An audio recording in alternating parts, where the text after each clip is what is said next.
À la une du journal, prolongation de la durée de la transition de 5 ans à compter du 2 juillet 2024. Des citoyens burkinabés apprécient cette décision des assises nationales. Et puis, le président de la délégation spéciale de la ville de Ouagadougou visite les nouveaux ouvrages de la voirie, une occasion pour sensibiliser les riverains. Bonsoir à tous, merci de vous informer sur la C360.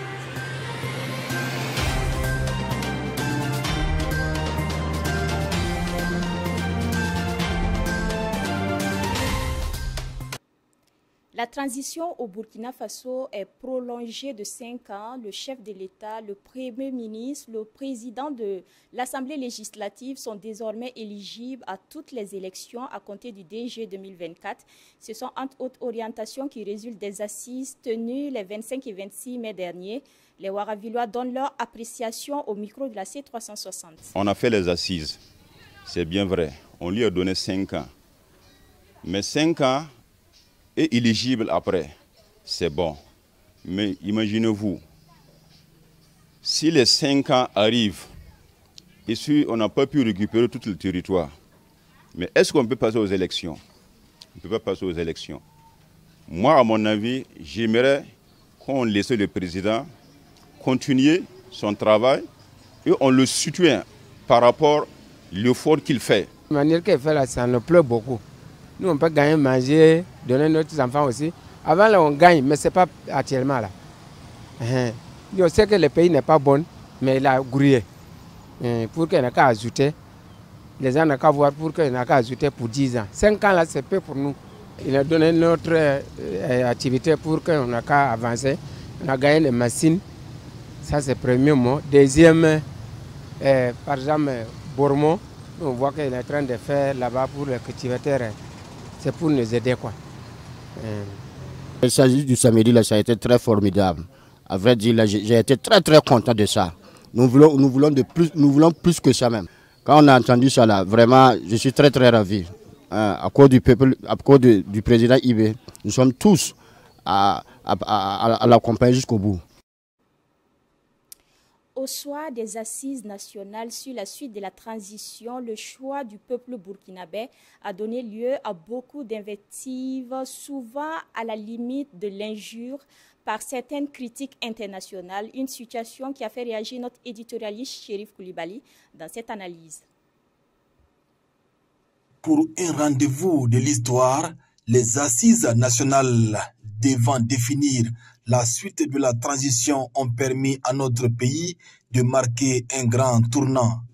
Les quelques 350 délégués venus des 4 coins du Burkina Faso ont pris des engagements historiques et très courageux pour l'avenir du pays des hommes intègres. Les Burkinabés, dans leur majorité, ont accordé un bail de 5 ans au capitaine Ibrahim Traoré pour parachever la transition et ramener ainsi le pays sur la voie du développement. Chaque peuple s'est construit son avenir avec ses forces et ses faiblesses, et surtout en partant de l'appréciation qu'il fait des valeurs endogènes et exogènes. Le Burkina Faso ne possède pas, certes, la science infuse pour prévenir les chocs internes et externes qui vont rythmer sa marche, mais il reste respectueux des choix des peuples. Diantre, d'où nous viennent ces injures à la limite de la phobie pour juger de notre choix?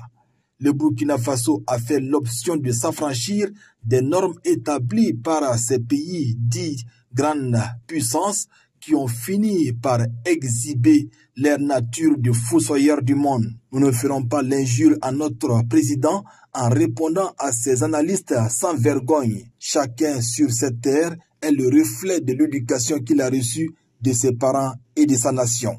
Nous osons croire que le choix des Burkinabés sera respecté. C'est un choix assumé qui porte toutes nos espérances d'un pays porté vers le développement et la solidarité.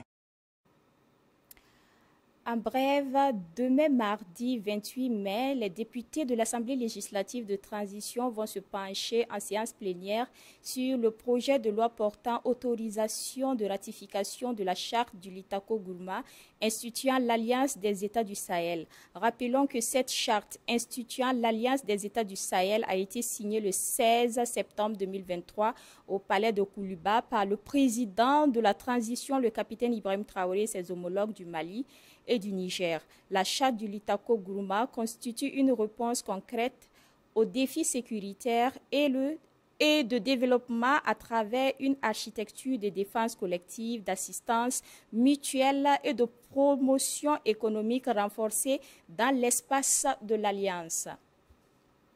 Le président de la délégation spéciale de la ville de Ouagadougou, accompagné de la police municipale, ont effectué une visite des nouveaux ouvrages de voirie de la commune de Ouagadougou. Avec la saison pluvieuse qui s'annonce à grands pas, c'était l'occasion pour la délégation spéciale de sensibiliser les riverains, surtout ceux qui sont installés sur les caniveaux, afin que chacun joue sa partition. Le point avec Karim Banda. En visite inopinée dans les rues de Ouagadougou pour constater l'état des infrastructures publiques, le président de la délégation spéciale de la commune de Ouagadougou est choqué par ce qu'il voit. L'écoulement des eaux de toilette des concessions vers les caniveaux, les installations anarchiques, les caniveaux bouchés, tout ce désordre laisse Maurice Konaté, bouche bée. Sur le champ, certains usagers reçoivent des avertissements au téléphone. On cherchait à rentrer en contact avec ceux qui font les poulets et puis la viande devant eux là parce que l'installation n'est pas normale. Voilà, donc aujourd'hui on est passé juste pour sensibiliser, mais demain on ne peut pas voir. Si on voit ça, on va ramasser. C'est vraiment pour qu'on se comprenne parce que vous voyez, ils sont en train de bouger les caniveaux alors qu'on est en période de pluie. Bientôt, s'il y a des inondations après, on ne pourra rien faire. Il faut que vous nous aidez à assainir l'environnement, s'il vous plaît. Et ce qui nous a été donné de constater, on a vraiment du chemin à faire. Des gens qui s'installent sur les dallots qui couvrent les caniveaux, des gens qui canalisent les eaux des ménages, les eaux des toilettes et à nos caniveaux. Tout ça, vraiment, autant d'actes inciviques que nous avons pu constater aujourd'hui. Mais nous avons, malgré tout cela, sensibilisé les gens avant de passer vraiment à la répression. À travers cette sortie, le PDS, accompagné du directeur général de la police municipale, sensibilise les Ouagavillois sur la nécessité de protéger les infrastructures publiques, mais aussi il les exhorte à l'assainissement de l'environnement. Toutefois, précise Paulin Caboret, après la phase de sensibilisation, suivra une phase de répression. Vous avez vu qu'il y a des canalisations qui ont conduit à la dégradation des ouvrages qui ne sont même pas d'abord réceptionnés. Donc, c'est des photos contraventionnelles que nous avons pu relever. Et d'ici là, nos équipes passeront passer à la répression, c'est-à-dire consister à faire payer les fautifs. Anticiper pour limiter les dégâts liés aux inondations en cette période hivernale, éviter les accidents de la circulation en dégageant les voies publiques, c'est tout le sens de cette sortie de sensibilisation de la commune de Ouagadougou. La police municipale de Ouagadougou, à travers sa direction de police de salubrité et de tranquillité urbaine, a saisi environ 1 tonne de produits de contrefaçon le vendredi 24 mai 2024, suite à une dénonciation des habitants du quartier Somgandé dans l'arrondissement numéro 4 de la capitale burkinabé. C'est suite à la consommation d'une partie de ces produits exposés dans une alimentation de la place. Des clients auraient manifesté des problèmes de santé.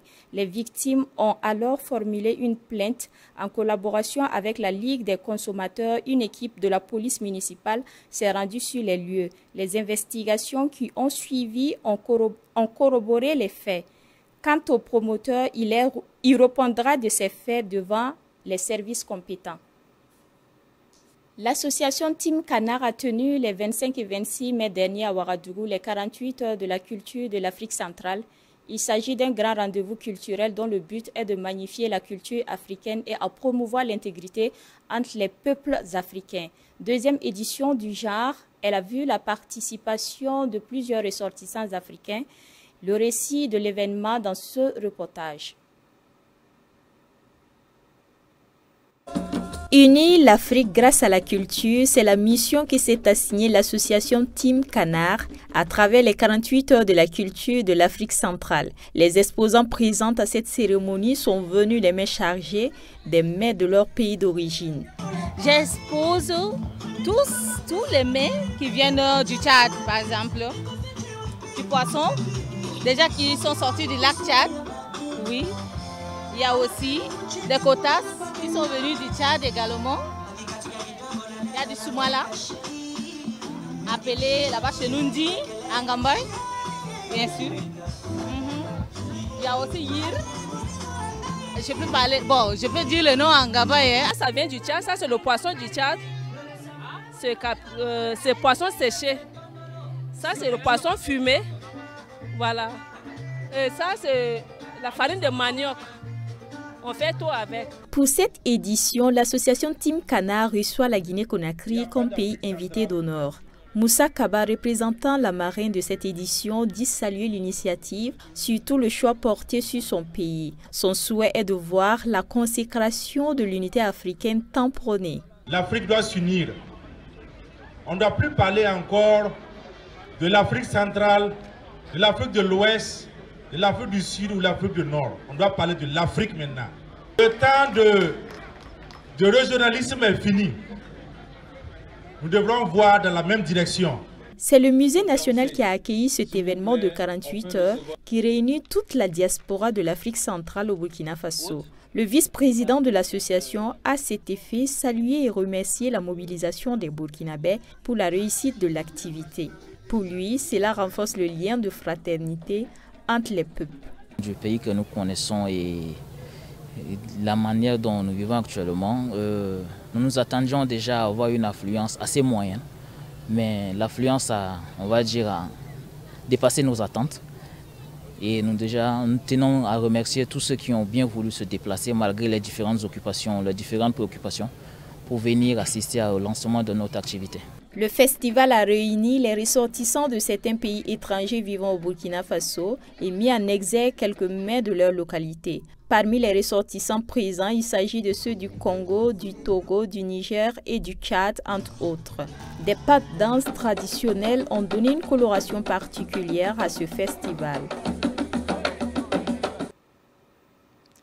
Le ministère de la Défense du Niger a annoncé le dimanche 26 mai 2024 que les forces armées des pays membres de l'Alliance des États du Sahel, à savoir le Burkina, le Mali et le Niger, et celles du Togo et du Tchad, sont en exercice d'envergure. Il est baptisé Tanarakal en tamashek, qui signifie en français l'amour de la patrie. Ce programme a débuté depuis le 20 mai dernier au Niger. Il s'inscrit dans l'optique de renforcer les capacités opérationnelles et la résilience des forces armées de l'AES face à toute menace potentielle. Notons que c'est la toute première fois que ces 5 pays, tous confrontés à l'e-terroriste, effectuent des manœuvres militaires conjointes du genre. L'exercice prendra fin le 3 juin prochain. C'est la fin de cette édition. Merci pour votre aimable attention. À demain, Dieu voulant.